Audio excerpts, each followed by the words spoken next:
కనీసం జీవాలుగా మేము ఉన్నాం. కేసీఆర్ గారు మమ్మల్ని తెలంగాణ జనాభాలో కలిపిండు.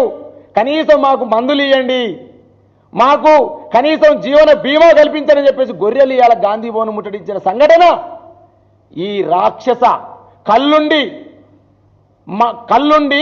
నోరుండి మాట్లాడలేని కబోదుల్లాగే వస్తున్న ఈ కాంగ్రెస్ ప్రభుత్వం ఏదైతే ఉందో ఆ కాంగ్రెస్ ప్రభుత్వానికి నాయకత్వం ఇస్తున్న కాంగ్రెస్ పార్టీ గాంధీ భవన్ ముందు గాంధీలాగా ఎవరించారు.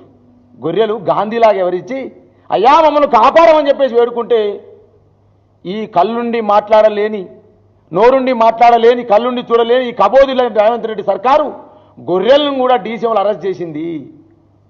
ఎక్కడి ప్రజాస్వామ్యం అండి?